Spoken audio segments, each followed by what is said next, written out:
बिस्मिल्लाहिर्रहमानिर्रहीम। नाज़रीन, मैं हूं आसिम नसीर और आप देख रहे हैं हमारा यूट्यूब चैनल आसिम सीरीज। नाज़रीन, मेरे साथ मौजूद है मशहूर और मारूफ एस्ट्रोलॉजर, बिजनेस कंसल्टेंट और इस्लामिक स्कॉलर मोहम्मद उसामा अली, जिनका व्हाट्सएप नंबर हमारे स्क्रीन पर मौजूद है। अगर आपको रब्ता करना है तो नीचे दिए गए नंबर पर रब्ता कर सकते हैं। इसके अलावा जिसने अभी तक हमारे चैनल को सब्सक्राइब नहीं किया तो बराए मेहरबानी हमारे चैनल को सब्सक्राइब भी कर दें। अस्सलाम वालेकुम उसामा साहब, क्या हाल है, कैसे हैं आप? जी वालेकुम अस्सलाम। मैं खैरियत से हूँ, आप सुनाएं। अल्लाह ताला का बड़ा करम उसामा साहब।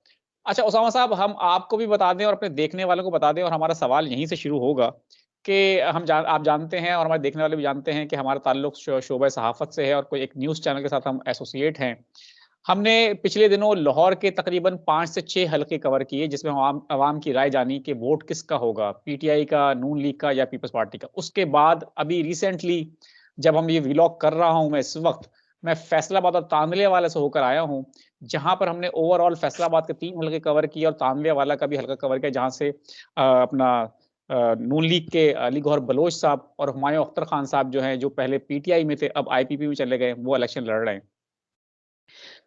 अब वहाँ पे जो हमने राय ली है, ये बिल्कुल हम आपको ऑनेस्टली बताते हैं कि अपना आबिद शेर अली साहब का हलका है। 4, अगर आपने देखा हो फैसलाबाद में जो अपना मीनार है उनका, जहाँ से 8 बाज़ार निकलते हैं, वो हलका जो है वो उधर तमाम जितनी भी हमने होर्डिंग्स देखी, उधर हमको या तो नून लीग की नज़र आई या पीपल्स पार्टी की नज़र आई या इस्तेकाम पाकिस्तान पार्टी की नज़र आई। हमें तहरीक इंसाफ की, इमरान खान की एक होर्डिंग नज़र नहीं आई, सिर्फ़ एक साइकिल के ऊपर एक कोई चीज़ बेचने वाला शख्स था, उसने एक लगाई हुई थी। वरना हमने जब पूछा तो उन्होंने बताया कि एक दुकान वाले ने लगाई थी, तो उसकी दुकान जो 3 दिन से बंद है। ये सूरत-ए-हाल है उसामा साहब इस वक़्त, जो ऑन ग्राउंड है, हम होकर आए, आई विटनेस हैं। इस तरह से इलेक्शन हो रहे हैं कि पाकिस्तान तहरीक-ए-इंसाफ का वोटर तो हमें दूसरे शख्स से नज़र आ रहा है, वो ये कह रहा है कि हम वोट तहरीक-ए-इंसाफ को देंगे। लेकिन कहीं होर्डिंग्स नहीं है, उम्मीदवार का पता नहीं है, उसका इंतखाबी निशान का नहीं पता। इस तरह से इंतखाबात हो रहे हैं। आगे आप क्या मंज़रनामा बनता देख रहे हैं? जी बिस्मिल्लाहिर्रहमानिर्रहीम, अल्लाहुम्मा सल्ली अला मोहम्मद व अला आलि मोहम्मद। देखिए आसिम साहब, सबसे पहले तो मुझे लगता है कि वो वक्त जो है जिसकी इंडिकेशंस थी कि कोई अनरेस्ट क्रिएट हो सकता है, ये खान साहब की जो कॉल है इतवार वाली, मुझे तो इससे डर है कि कोई उस सूरत हाल जिससे काफी अरसे से हम नाजरीन को अवेयर कर रहे थे या प्रवोक होने से बचा रहे थे, वो भी स्विच ना हो जाए। बाकी कई लोग अब इस पे कहेंगे कि निकलने से मना कर रहे हैं या जलसे करने से या व्हाट्सएवर। देखिए उसके लिए स्ट्रेटजीज तो डिफरेंट हो सकती है, बजाय इसके कि अपने अहम लोग इसी इतवार को उठवा लें कि जो रही सही कसर इलेक्शन की वो भी इनकी पूरी हो जाए। तो उससे तो कहीं बेहतर है कि हिकमत अमली इनको डिफरेंट रखनी चाहिए। और बाकी जो इलेक्शन की क्रेडिबिलिटी, वो हमारी क्या बात है। अब आपके बड़े बड़े एंकर सहाफी सारे जो देख रहे हैं वो सब बता रहे हैं और सेटिस्फाइड नहीं है लेवल प्लेइंग फील्ड को लेके या हर लिहाज से। और दूसरा, जैसे बल्ले का भी मामला हुआ, तो ये तो असल में पीटीआई से बल्ला नहीं छीना गया, उसके वोटर से छीना गया। ये कंफर्ट उसके वोटर के लिए थी। तो ये अब इतवार जो है ना, ये फंस गई है। इसको गुजार लें तो डेफिनेटली रुख वाजे हो जाएंगे और फिर हम इलेक्शन पे प्रॉपर, बल्कि जैसे तो मानने का और सहने का हक है, उस पर चलेंगे। बहरहाल शॉर्ट ये है कि ये जो इलेक्शन की जो भी क्रेडिबिलिटी को लेके या सवाल तो उठते रहेंगे, वो हमेशा उठे हैं, इस दफा कुछ ज्यादा होंगे।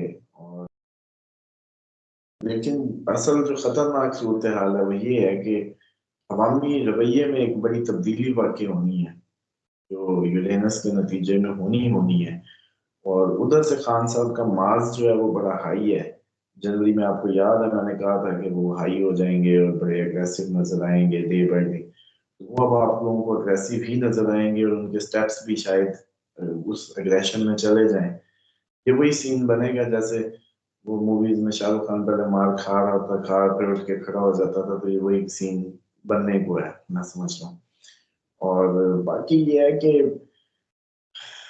ये जो जो हम करीब जा रहे हैं, तो मुझे ये लग रहा है कि हम एक बहुत बड़े अनरेस्ट की तरफ जा रहे हैं, डे बाय डे। बस अल्लाह ताला हम सबको, आप सबको महफूज करे।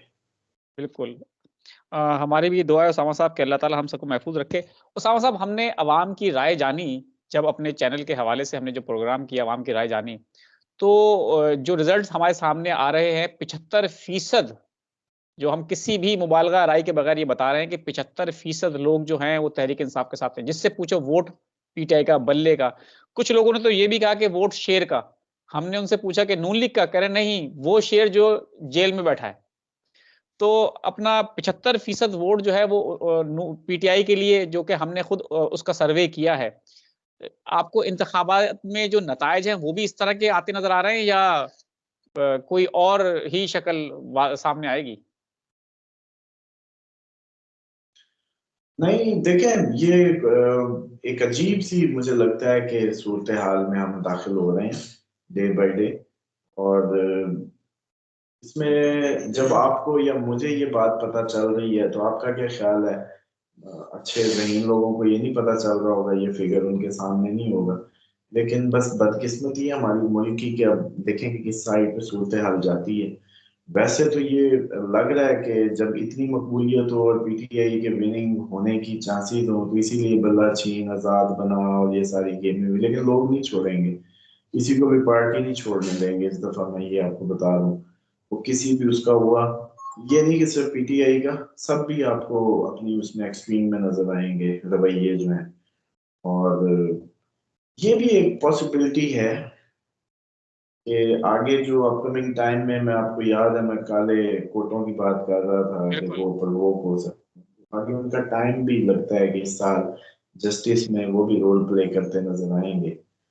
और पॉसिबिलिटी है कि ये भी पॉसिबिलिटी है कि एक अचानक अगले दिन ये बात सामने आई कि अगर ये काले कोटों का या इनका टाइम है या इस तरह का कुछ है, तो कहीं ये ना हो कि वजीर आजम भी कोई काले कोट वाला बन जाए। तो वो फिर काले कोट वाला वजीर आजम तो सिर्फ इधर ही है, जो गोसा की शक्ल में।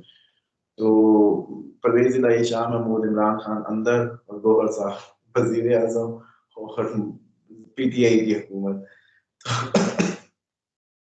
बिल्कुल तो ठीक है। पॉसिबिलिटी तो ये भी दिखाई जाती है। और फिर उनसे चीजें, जब जैसे कहते हैं ना, अभी तो आपके पास गवाने को कुछ नहीं है, फिर उनको खुद ही तख्त पे बिठा के फिर उनसे मुआहदाजात किए जाएं, फिर शर्तें मनवाई जाएं, फिर शेर को भी छोड़ा जाए, फिर सारे मतलब मामला हों। तो ये भी पॉसिबिलिटी का एक रुख ऐसे ही अगले दिन जेल में बना कि अगर ये जस्टिस का साल है, अगर इसमें जस्टिस होना है तो फिर वो कैसे होना है, उसकी भी शक्ल नहीं बनती नजर आ रही। बिल्कुल ठीक बाकी है। ये है कि सूरत हाल देखें अब इलेक्शन की तरफ जैसे जाएगी तो फिर हमें ज्यादा, मेरे ख्याल में बेहतरीन इसका इदराक हो जाएगा। बिल्कुल ठीक है। अच्छा उसामा साहब, अब आखिर में एक सवाल ले लेते हैं। एक सियासी हवाले से एक सवाल किया गया है, नदीम अली हैं। सवालात तो वैसे बहुत सारे आए हैं, बहुत कई लोगों ने हमसे सवालात पूछे, लेकिन वक्त की किल्लत की वजह से हम आज सवाल ले नहीं सकेंगे, क्योंकि हम भी काफ़ी थके हुए हैं, बहुत लंबा सफ़र करके आए हैं। नदीम अली हैं, 15/8/1973 इनकी डेट ऑफ बर्थ है। इन्होंने पूछा है कि नवाज़ शरीफ इस साल यानी कि 2024 में पाकिस्तान में रहेंगे या लंदन वापस चले जाएँगे? देखिए, नवाज शरीफ साहब का सिर्फ दिमाग के अलावा बाकी तो सूरत हाल सारी अच्छी है। कि प्लानिटरी पोजीशन बहुत अच्छी हैं, लक साथ दे रही है, चांसेस हैं कि वजीर आजम बनने के भी चांसेस मौजूद हैं। और ये चांसेस हैं कि इस दफा वो मामला को हमेशा की तरह दोबारा से कोशिश करें, जो नंबर जिस तरह कोशिश करते होते हैं, अपनी आदत से नहीं जाएंगे। लेकिन दिमागी तौर पे एक चांस है कि कोई गलती कर बैठे, कोई मेंटली अपसेट हो जाए, दिमाग का मामला कुछ लगता है। जबकि सितारों का या लक का मामला बहुत अच्छा है। नवाज़ शरीफ की लग सितारों के हवाले से बहुत अच्छी है। उसामा साहब, बहुत-बहुत शुक्रिया हमें वक़्त देने के लिए। नाज़रीन, यहाँ हमारे व्लॉग का वक़्त ख़त्म हुआ। मुझे और मोहम्मद उसामा अली साहब को दें इजाज़त। आखिर में हमारा वही पैगाम है, मुस्कुराएँ, प्यार बाँटें और अपने आस-पास के लोगों का ख़्याल रखें। खुदा हाफ़िज़।